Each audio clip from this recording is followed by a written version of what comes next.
All right, ladies and gents, good to see you. My name is Dylan Anthony, otherwise known as Dyl Anthony on most social media. I am going live today to talk about something very specific. As It's not a very controversial topic. It's more there's no controversy. It just is what it is. Basically, there's a housing crisis that exists in Canada and the United States of America. And this is the result of what some may call a conspiracy to eliminate the middle class. Now, I would correct that theory in saying it's not a decimation or an extermination of the middle class. We're not deleting the middle class at all. We're replacing them. We're replacing them with easier to subjugate populations from countries that tend to have more fecal matter in the air than in the toilets. Countries that are overpopulated and spilling over into other countries. Now, why would this be something that any government allows? Well, let's think about it. The people that they are replacing, or trying to at least, more like a long-term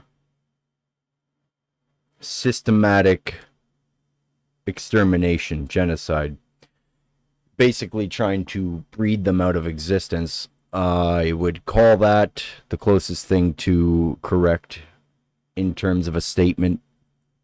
They are definitely making an effort to neutralize those particular population. Now, why would they do that? Well, typically, the one reason is it's bad business to have a race of people like the Aryans or the Anglos.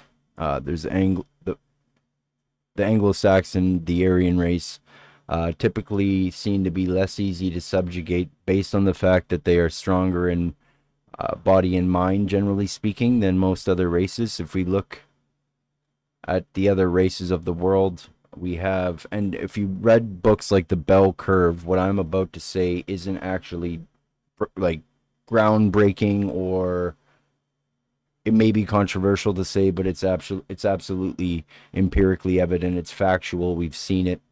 For example, Asians are typically smaller, but they're mathematically gifted. Calculations come easy to them. They're good with money, etc., etc. Then there's like Afro Americans, um, which technically speaking, like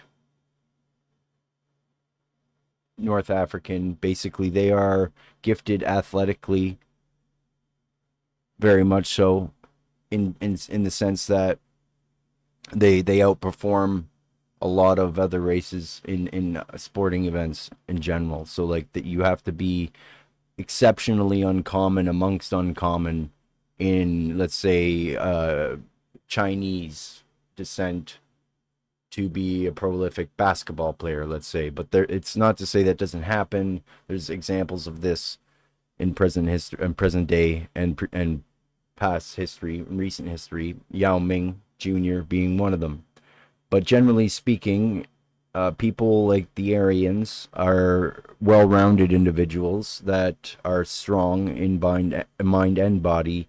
Uh, they are capable of organization, and I believe that is a threat to any government. If you have a strong population that is not easily subjugated and can formulate strong opinions, and not only form opinions but enforce those opinions by means of organization, then that is a serious threat to any government. So what they're doing is they're bringing in 2022, they welcomed approximately 431,000 new permanent residents.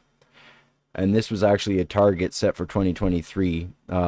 Sorry, the target for 2023 was higher. It was 465,000, with further increases planned for subsequent years. The top source countries, major source countries for Canadian immigration. And we're going to talk about Canada specifically because that's where I am. Although I do have the Roman Senate behind me, they're across the pond. and in a different time, but they are there nonetheless. So Canada, top source countries: India, China, Philippines, Pakistan. Those countries constantly and consistently and constantly are the same word, let's be honest, but they rank among the top origins of new immigrants in Canada. The programs that we have in place presently, Canada's immigration system includes several programs. There's an express entry system for skilled workers presently, and that's all fair play, being that we need more skilled workers. There's a demand for this, right? The provincial nominee program and family sponsorships are also ways forward for migrants looking to take up residence. The express entry system is highly popular, um, out of the ones named. So there's a significant number of candidates applying regularly for that program, and that means that it's actually not only inspiring industrious and skilled development in domestic lands, speaking in regards to Canada, but it is also heightening the incentive for skilled labor, skilled work, and skill development to grow in other countries. Because if you have a land with a program that's going to welcome your people, there's probably some sort of benefit to that, but I haven't got there yet. But you're going to want to develop those skills, so it's a good thing. Settlement patterns: immigrants tend to settle in major urban centers. So Toronto is a big one, but Toronto is already overpopulated, folks, and that's a problem. It's beginning. Last time I was there, it smelt like shit. Okay, Toronto is now becoming a mirror image of New York. It was already overpopulated. We didn't need to bring 800,000 more people into the country and put most of them there. It's going to be a shithole. I wouldn't be surprised if the whole thing collapsed. Vancouver, Montreal are also popular destinations, but I can't speak on them from experience because I haven't really spent any time there. But that's okay. If this is true, then I probably don't want to be in Montreal or Vancouver. Out of the three of these, Montreal is definitely the cheapest place to live, most affordable. So I definitely won't be making any trips to Montreal anytime soon. If anything, if I was rich, I'd be heading straight for Europe. However, there also is a trend of increased immigration to smaller cities and rural areas due to the various regional immigration incentives. But that is not something I'll talk more about right now. Demographics. Okay, so the immigration population in Canada is diverse with a wide range of ethnic backgrounds. It is based on a report from the latest data. Approximately 25 to 30% of our current population is foreign born, meaning they were not conceived and birthed within the country. 30% is a strong, that's a good amount, and that amount is going to grow, as you can imagine. And the alarming part about that is that our culture is going to cease to exist eventually, if there ever was one. And I know that when you think about being Canadian, you don't know what that really means until you lose it, right? Because there's not really anything inherently Canadian about Canada anymore. But the thing is, our culture was based upon Britons, right? Because we were a puppet, we were a colony. We basically were a puppet colony granted independence by Great Britain, right? So we have to really take a look. We lost the sophistication of Great Britain. We were more like the rural roughnecks in terms of the Anglos and the Aryans that settled here. My family, particularly, settled after the Napoleonic Wars, leaving Possum in Poland. Well, now modern day Poland, but back then it was Prussia. And yeah, that's that. We're not here to talk about me, but in Canada, the immigration brings a diverse range of racial and ethnic groups.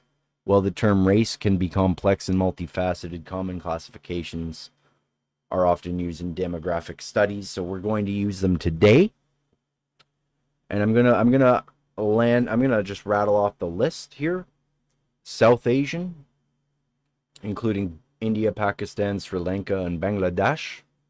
South Asians constitute one of the largest immigrants in Canada, immigrant groups in Canada, with a significant presence in major cities like Toronto, Vancouver. But we also see them here in Kitchener, Waterloo, and surrounding areas. There, let's just say all of Ontario, all of British Columbia, everywhere. Okay, it's hard to hide 465,000 people a year and growing. Okay, you can't hide that. You can't, you're going to see that happening. It's absolutely just the writing's on the wall. And I know it's pissing a lot of people off, and we're going to talk about why that's pissing a lot of people off. But like, I don't want you to necessarily be too alarmed just yet. But the thing is, like, it's not getting any better, and there are negative effects, right? So I understand why people might be a little cheesed. And I'm here to tell you that, like, it's really not the end of the world. But it is the end of a certain type of way of life that just can't exist anymore. You're going to have to cohabitate by necessity to survive in this day and age.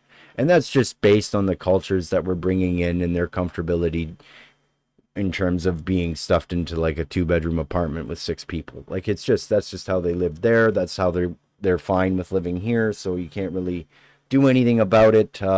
It's like beating a river into submission. You'll never win. So number 2 on the list is the Chinese, which includes immigrants from China, Hong Kong, Taiwan. Chinese community is also one of the largest groups, but substantial populace, again, Vancouver and Toronto, but we do see them in the Waterloo region, most specifically Waterloo because of the schooling there. I would consider most Chinese academically focused. They are very successful in academia, and that has never been a question. That's always been a thing that's never changed, and I don't see it changing anytime soon. They're smart folks. You got to tip their hat. Give respect and credit where it's due. They do their damn thing in the math books. That's all good. We love that. But you can already see there's like a great disparity between number 1 and number 2. And the most alarming thing is like the South Asian population, man. It's enormous, and it's overpopulated. And what do you think is going to happen here? Like, yes, you're bringing in 800,000 in a couple years, but those 800,000 are going to start humping. They're going to start procreating. They're going to start putting more of their culture into these lands, and eventually we're just going to be assimilated by that culture. It's no longer going to be Canada. You know how long it would, like, you know how easy it would be for them to uprise in a couple of years when there's 2 million or so. Like, they won't, because they're being brought here because they're easier to subjugate. So there's not going to be an uprising, but if they wanted to, they could be a dangerous boiling pot, so to speak, because they can just there could be a revolution, and that group of people, that population of that ethnic group could potentially uprise. You know what I mean? Like, they could fight to annex Canada as a proprietary state of India or whatever. That's really off the wall. That's really divergent. But I'm just saying there could be problems there. It's a possibility. Like, you're pumping foreign. Like, what happens when you pump foreign substances into the body, right? There's resistance. It meets resistance, and you're pumping millions of foreigners, like people foreign to the land, into that land. Obviously, there's going to be some resistance by the occupants of said land. It's going to happen. Going on with the list, number 3, Filipino immigrants from the Philippines have been growing in demographic in Canada. Again, Toronto, Vancouver, Calgary, not Montreal this time. Filipino people are great. I love Filipino people. They're so kind. They're so respectful. They're wonderful folks. I have no problem with more Filipinos in Canada, to be honest. I have nothing bad to say. My best friend, one of my best friends, just married a Filipino woman that they met online. They met online, and then he went down there, married her, popped a baby in her, brought her back. So he's adding to the migration. Middle Eastern. This includes Lebanon, Syria, Iran, and Iraq. The Middle Eastern community has been growing in Canada. They settle in all urban centers as well. African, Nigeria, Ethiopia, Somalia. They have been increasingly making their mark. Now, obviously, they're way down there on the list, number 5 on the list. That's probably due to the resources and just generally comes down to the resources they have available to them to kind of independently educate themselves and understand that these opportunities exist for them even. They're also probably pretty low on the list because financially speaking, they don't have a lot of financial literacy. And then this isn't true for all of them, but I'm just saying, like, literacy in those lands is not so great. And so that being said, they wouldn't understand the concept of, like, when you take a loan, you have to pay it back type thing. Like, that sounds funny, but it's true. Like, if you gave them a loan, right, would they understand the necessity or the benefit to paying it back? Probably not. They'd be like, oh, lots of money. Thank you very much, sir. I'm going to go buy a bunch of things, and you're never going to see a cent. So that's that. European immigration has been significant, but recent trends have shown smaller numbers compared to other regions. So there's still people coming from the UK, France, and Italy, which I would welcome. I'm literally sitting in front of the Roman Senate, so if there's Italians from two Sicilies, or Sicilies, or if there's anyone that wants to come from those lands, I welcome them. Overall, Canada's immigration system promotes diversity, and the composition of immigrant communities reflects this based on a range of origins, but the specific numbers are more detailed in breakdowns based on the IRCC, which is the Immigrations, Refugees, and Citizens Canada. Yeah, so we can get into that a little bit later, but right now we're going to move into the state of the current housing crisis as it is. As of 2024, Canada's housing crisis remains a significant and multifaceted issue, affecting various aspects of the housing market, impacting many Canadians. Here are some of the key points in the current state of the crisis. Now, you'll see me look to the left a lot. It's because I'm reading the prepared material. I actually went into this one with a lot of research, and I really wanted to make a good impression with it, as it's going to be the first of many D Speaks episodes that I actually approach real issues with. So, housing affordability. House prices and rental costs continue to be major concerns, especially in the areas mentioned, Toronto, Vancouver, and Montreal, because they are well beyond the reach of many middle and lower income residents. So there's a lot of people. So basically what we have here is the biggest group of the population, the biggest amount of people being the petit bourgeois, the middle class. That's the biggest demographic that we have as an interest group in these lands. Now, none of those people can afford a place to live. What that is going to do is going to radicalize the population.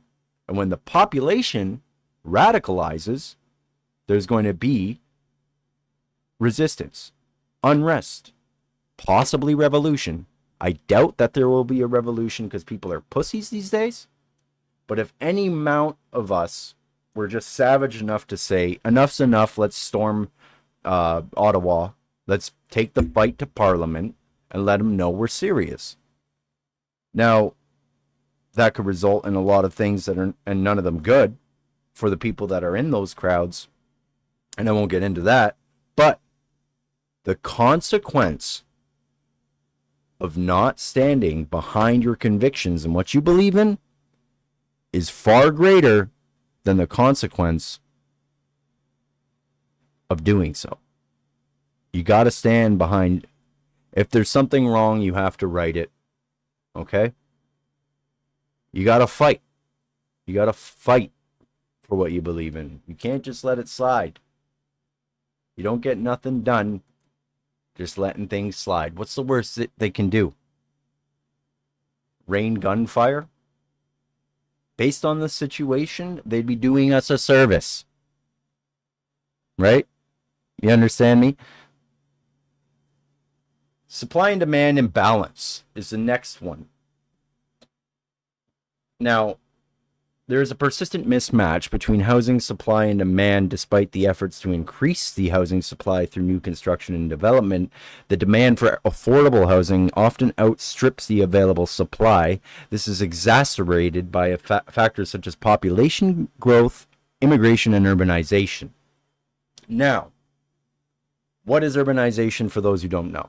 Urbanization just generally nods towards things like we constructed new manufacturing facilities, and it's just basically all the buildings and structures that produce taxable revenue, which contributes to our GDP, our gross domestic product. That is all urbanization, right? So like everything around us, that's urbanization. You go to a rural town where it's just farmhouses, farmlands, there's no urbanization. Right? There's no Jiffy Lube on the corner. There's no McDonald's every 3 blocks. You know what I mean? Infrastructure is low. There's no public transit, etc.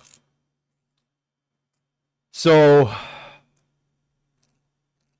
obviously that's a problem. Like there's a shortage of everything because there's too much consumption.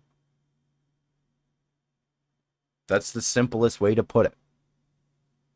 And what's going to happen if we don't have the infrastructure?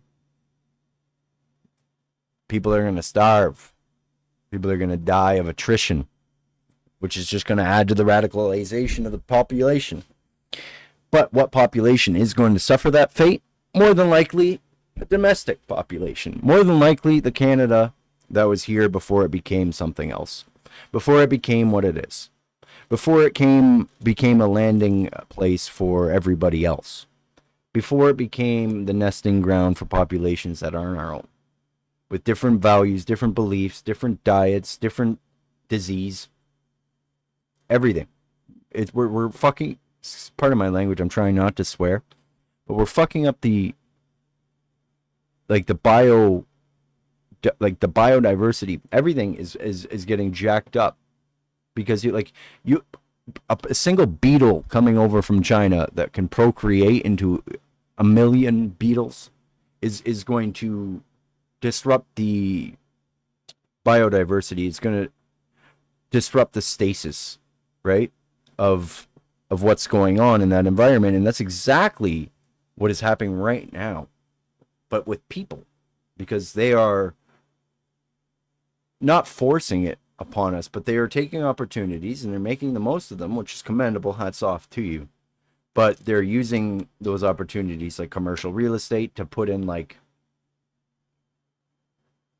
whatever business or trade might pertain to their culture more than the domestic culture. So that's just one way, part of the urbanization. The urbanization is going to lean more towards those individuals, that population. That's just how it happens, right? So that's happening. So that's supply and demand imbalance, number 2 on the list. Now, the government response is the next thing we're going to talk about. So the Canadian government has introduced various measures to address the housing crisis, which includes modular home building, which is a business I am directly involved in as a builder myself. for modular homes. Actually, Justin Trudeau himself was at our Calgary location. And our business, NRB Modular Solutions, has just been purchased and acquisitioned by Atco Homes out of the West. So those guys are going to take over. So they're implementing rent and control measures, providing support for first-time home buyers. But the thing is, are those home buyers first-time home buyers from Canada, or those landing immigrants from other countries that are now buying up homes and bringing over more of their family? Now, government responses have been lacking because it's the government causing the issue, but the government, as we know it, is owned by something completely different. I don't want to get too far deep down this rabbit hole because we're talking about something very specific, but look up BlackRock organization and everything it owns and influences. Okay.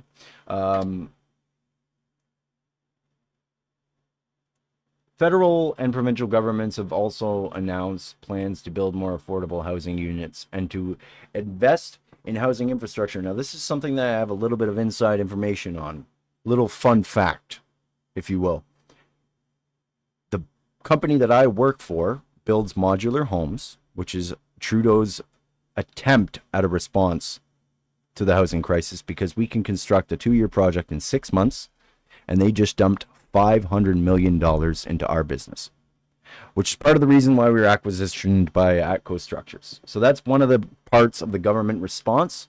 But my understanding of the modular home business as it is, as per my involvement directly, it's not possible to do what he needs. We'd have to build I don't know, 1 million homes a week or something. It's just not going to happen. So the next thing, we have an impact on different demographics. The housing crisis affects different groups in varying ways. For instance, young people and first-time home buyers face significant barriers to home ownership due to the high entry costs, which is obviously created by the situation itself. Now, I mentioned, in their homelands and in their country, they are perfectly content stuffing 6 people into a 2-bedroom house or a 2-bedroom apartment, whatever it is. And they're doing that here, and they're fine with it. They'll be happy to live and die that way. They are the dream populace for a government that wants easily subjugated individuals with no opinions on their own. There's nothing going on up here. They just go to work, they pour the coffee, here you go. They like that shit. They're fine with that. But like I said earlier, they're getting rid of the Anglo. No, they're getting rid of the Anglo. They're getting rid of the Aryans, the ones that are strong in mind and body and capable of generating an opinion and bringing up those opinions in forum and actually doing something about it by creating an organization to spur the change, right? So that is why the housing cost has become a competitive market, due to the fact that we're not really able to afford the housing when there's going to be a pool of 6 people going in to buy a single home, right? It's not cohesive. It's not conducive, right? Homelessness is next on the list. The crisis has also contributed to the rising homelessness in some areas. Efforts to address homelessness are ongoing, with the initiatives aimed at providing emergency shelters, supportive housing, and long-term solutions, which again, we're not going to be able to see those changes happen fast enough. Okay, we're bringing in 500,000+ migrants a year from 6 different nations, right? You're not going to be able to solve that problem. Again, those people are going to die from attrition, lack of nutrition, use of drugs, escapism, trying to get out of this situation we're in by any means necessary, that being one of them. Policy and future outlook. The Canadian government and various stakeholders continue to explore the implement policies to address the housing crisis. This is the next issue on the docket. So policy and future outlook.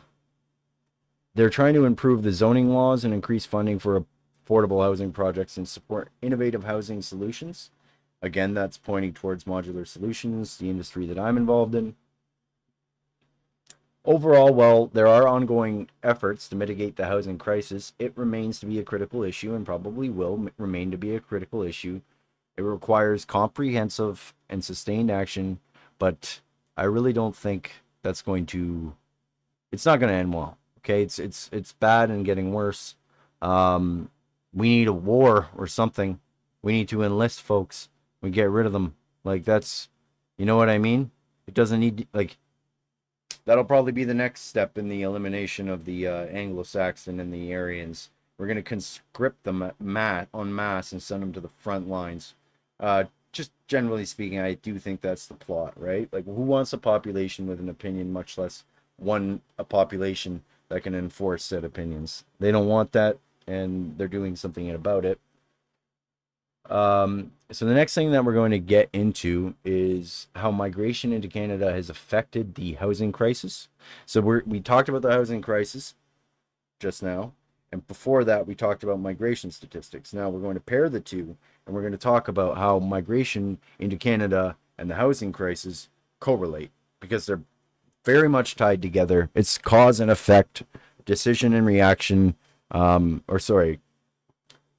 choice and consequence, right? They chose to migrate all these people. Now they're facing consequences, and that's just how it goes. So population growth, obviously, migration contributes to population growth, which increases demand on housing. That's kind of a no-brainer. Urbanization, we talked about what urbanization is, so now that you have a general understanding of that, we can go ahead and talk about how the increased demand for housing is affecting urbanization. Immigrants often move to major cities such as Toronto, Vancouver, Montreal, where job opportunities and community networks are more established, and then this concentration of population in urban areas exacerbates the housing shortages and affordability in these areas, and also attributes businesses local to or native to the culture that are creating them generally. So there's also going to be pressure on rental markets. Many new immigrants initially rent rather than buy, putting additional pressure on rental markets, and this increased demand can lead to higher rents and lower vacancy rates, making it more challenging for both immigrants and existing domestic residents to find affordable renting housing, and this is only going to get worse. So housing supply, basic same principles I just talked about. Development needs. Development needs are kind of divergent though, so I'll get into that in greater detail. So increased demand from migration can stimulate new housing and development projects. However, this is often dependent on whether the local housing market can keep pace with growing demand, and sufficient investments in infrastructure and housing project will become necessary. Hence the 500 mil they just tossed into modular building for expedited construction of said homes, which we're working on. I'm working on personally. I'm very much a part of that project. Zoning and regulations. Migration can highlight the need for more flexible zoning laws and increased housing density to accommodate growing populations. Some cities are responding by relaxing zoning regulations and encouraging a higher density of development. Now, what this means is that they may they may begin to consider using the arable land, farmland, for residential structures. That's a problem. We can't start doing that shit, okay? Because say we take a couple farmlands off the map, lose a couple acres of maize farms or wheat farms or like anything like that, corn, whatever. You do that, and now the cost of grain in our country is going to rise. Now we have a new problem. It's more expensive to eat. Okay, do not do that, please. Like, don't. Supply and demand is already ridiculous. We're at the inflation. Everything is just nutty. You start eliminating production like that, we're gonna have much bigger problems. We're gonna have to start importing at a cost. Like, it's just not good. So housing affordability has been something that we kind of done to death, but there's price pressure and first-time home buyers, of course. The community and infrastructure impact. We talked about this, but we're going to get into it more. So, increased population from migration can place additional demands on community services and infrastructure such as schools, transportation, healthcare. Adequate planning and investment are needed to support the growing communities and mitigate the strain on the existing resources. Now, I'm not sure exactly when this project started. I know in 2022 they had a 400 plus thousand migrants, and then they increased the goal the following year, 2023, for 465 or something like that. Now I don't know how much fact there is to this because I don't trust the media, but during COVID, right, we were talking about how stressed the healthcare system and first responders were. What are you going to do when we have 400 plus thousand migrants coming in the country a year to the most densely populated urban centers?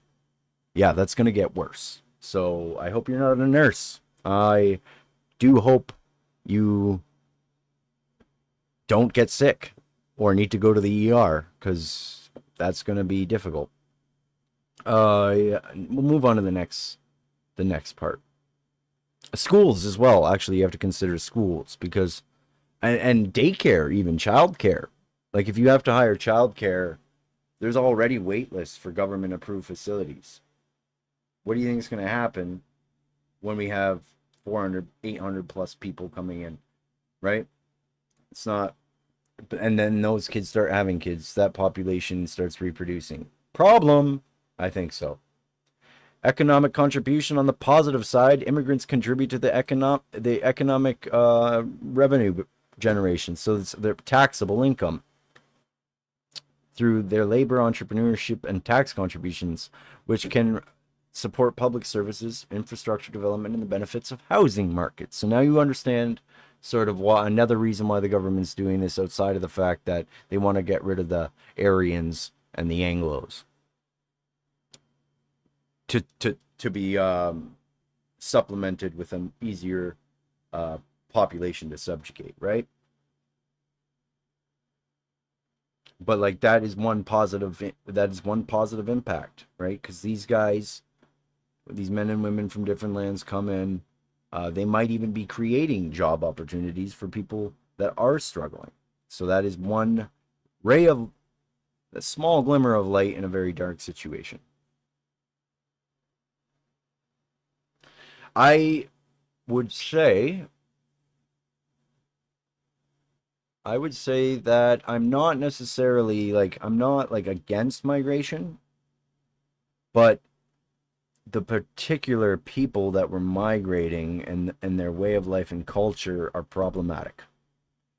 Because if they were more independent, like the Aryans and Anglos that are being systemically removed from the population over time, they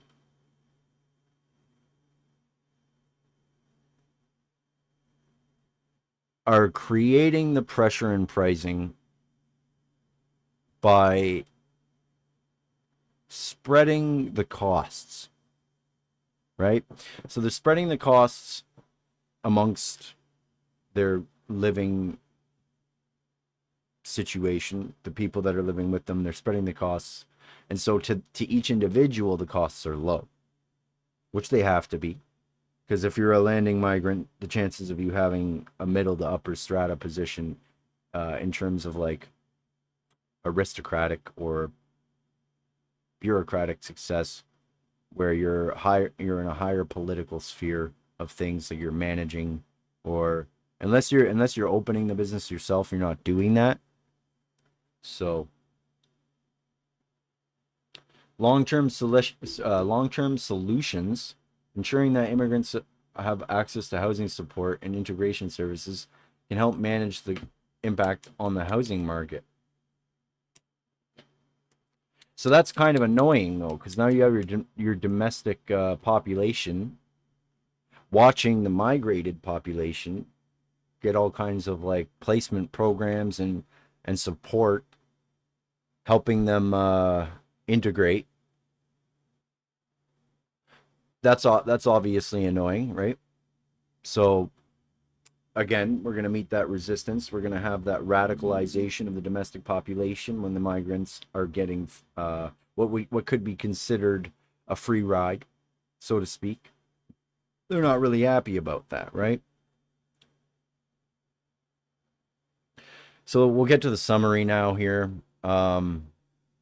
Overall, migration into Canada is added to the complexity of the housing crisis, but it presents opportunities for growth and development if managed effectively. That's something to say again, if managed effectively, because if they manage this properly, right? There's still enough of the native Aryan and Anglos here that those people can rise to whatever position they so desire, whatever level of success would make them content. Like myself, I don't see myself being in the middle lower strata for the rest of my life. And that ambition is something that I would say the higher strata is frowning upon at this point in time. And that's why we're being replaced with less ambitious, easier to subjugate, more grateful individuals. Because those people are coming from countries with more fecal matter in the air than in the toilets. Well, I know I can say that about the Middle East. It's messed up. Like, and now that's Toronto. So there's that. Hooray. Happy day to Toronto. Waking up and going outside to the smell of literal shit on a daily basis, which is also New York. I mean, I'm talking about Canada right now, but those urban centers in America, the same thing is happening, folks. It's a worldwide problem. It's a worldwide problem basically caused by the fact that there's an overpopulation in other places. And our government is trying to see, they're using that to their advantage, right? Because there's so many people that want out. They want out of that shoulder to shoulder ecosystem that they're living in. It's like, yeah, I would too. I don't like smelling shit when I walk out my door. I don't like breathing it either. So there's that. And no, I'm not ragging on people coming. It's not their fault that they were born into their situation. It's not their fault that their country is literally crowded and shitty. Like, that's not the case for China, but, well, I mean, it is kind of. China is like leaning towards communism, right? They're flirting with communism. They may be, I don't want to misquote, so I'm going to fact check.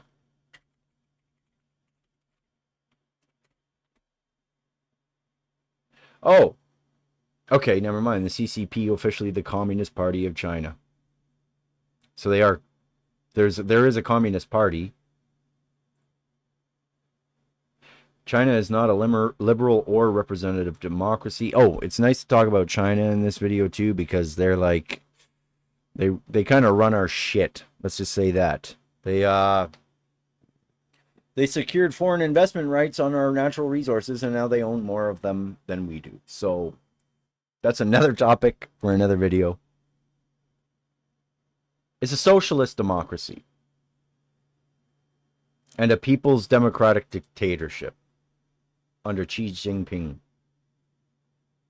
So, but we're not here to talk about China. We're here to talk about Canada, which is owned by China. So maybe we are, like, I mean, it's not explicitly owned by China, but like if they stop their trade routes with all the manufactured goods, cheap manufactured goods that they supply us, our supply chain would fall apart and we'd be in trouble.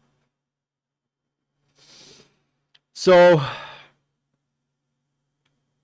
I mean, if they do it right, this could be good for us, but not likely, right? Because we don't fall into line. I'm talking, when I say we, I'm talking about myself as an Anglo-Canadian. I'm a Polish descent, but I'm an Anglo-Canadian born and raised right here. Okay, so when I talk about we, I'm talking about domestic Canadians born and raised. Okay, like I'm like second or third generation or something like that. Now the next thing we're going to move on to actually is just a summary. We're pretty much done. So I'll give you my closing statements. Basically in this, we'll wrap it up with a summary. Basically going to read you what I wrote for the description again. So in this video, we explored the profound impact of migration on Canada's ongoing housing crisis.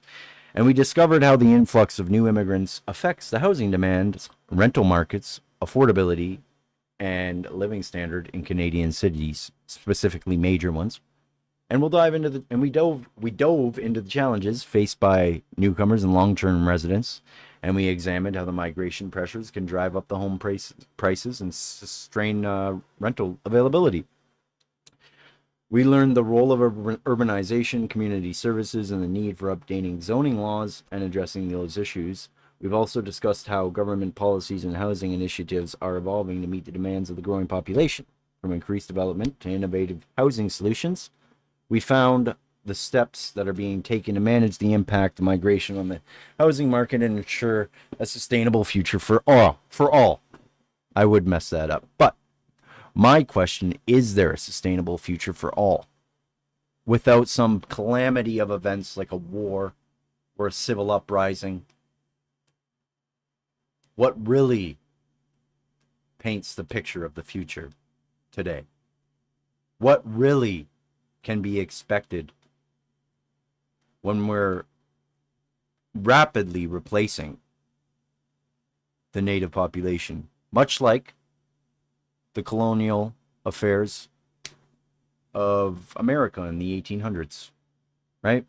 What happened there? A bunch of people came to the land, then they moved them to the west, and eventually got rid of them. They forced them by bayonet point to march thousands of miles. Most of them died of attrition on the way. What's going to happen here, folks? What's going to happen? I don't know. I can't say for certain. But I'm going to say that it doesn't look good. I'm going to say for certain that it's most likely that we're all going to have to cohabitate. We're all going to have to find situations where we tolerate each other in order for us to sustain our existence. We're going to be dependent on others. And that is exactly what any government wants us to be. Dependent. They do not want strong, independent, iron-willed individuals. They want subjugation. They want easy to rule, docile, codependent. That's what they want. That's what's happening. That's where we're at. It's a big problem. I don't see it getting better. Don't say that they're replacing the middle class, because it's not the middle class. The middle class is still going to exist. It's the people that exist within the middle class that are getting systemically erased, which I just so happen to be a part of those people. Culturally, we just never saw it fit to move every relative in our immediate geographical perimeter into our home for financial reasons, which is completely sensible in most cases. But our culture, we value privacy, peace, independence, which I think, based on the way things are going, is a thing of the past.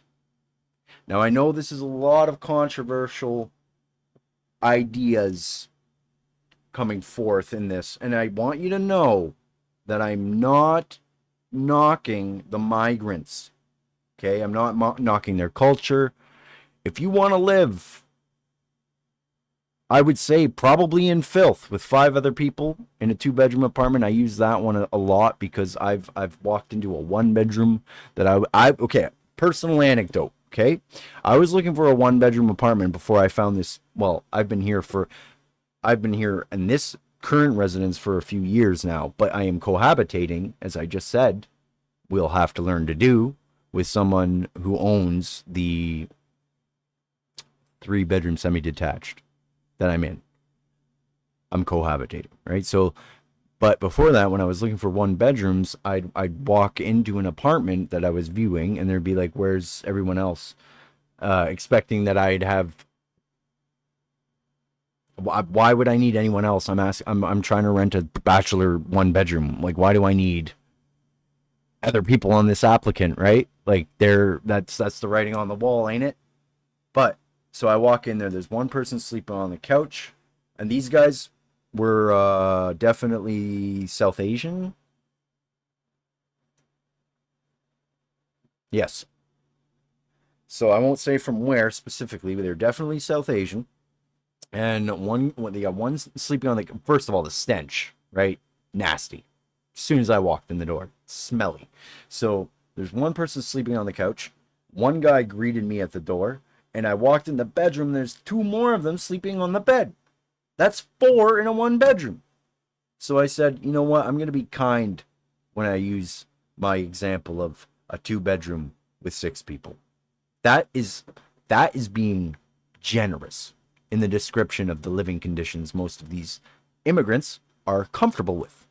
A 1 bedroom that I viewed had one person greeting me, one person sleeping on the couch, and two people in the bed in the bedroom. That's 4 people in a 1 bedroom. So if I really wanted to tell it straight, I should say they're comfortable putting 8 people in a 2 bedroom apartment, and they'd split that rent equivocally between anyone who had earning power in the household. And that's a problem coming from a Canadian who is raised with a culture of independence and value of privacy and just general sanitation, right? You put 6 people in that amount of cubic feet, it's not going to go well. It's going to get stinky. Human beings are stinky and dirty. We can't have that. Would you have 6 cats shitting in the same litter box? Probably not. Probably not. No, I don't think you would. So why do we have 6 human beings shitting in the same toilet, washing the filth from their bodies in the same shower? 2 of them, 3 of them sleeping in the same bed, one of them on the couch and the other on the floor, I'm assuming, unless they snuggled up real close to the guy on the couch. I don't know.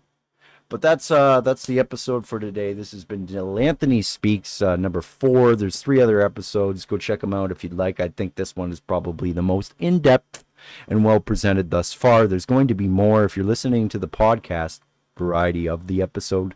Fantastic. Do check out the video, like the channel, find me on other socials. This is the name right here, Dyl.A.D. Again, that's kind of a coupling of my first and middle name, Dylan, and Dyl.A.D. I think it's cute because the AN in the end of Dylan runs right into the middle name of Anthony. So I'm like, hey, let's save some space on the screen. Just call it Dyl.A.D. That's who I am. I have been here to talk about the migration issue and how it's affecting citizens in Canada, where it's going, where it's at, and will it get better? Probably not. Thanks for tuning in. Subscribe, like,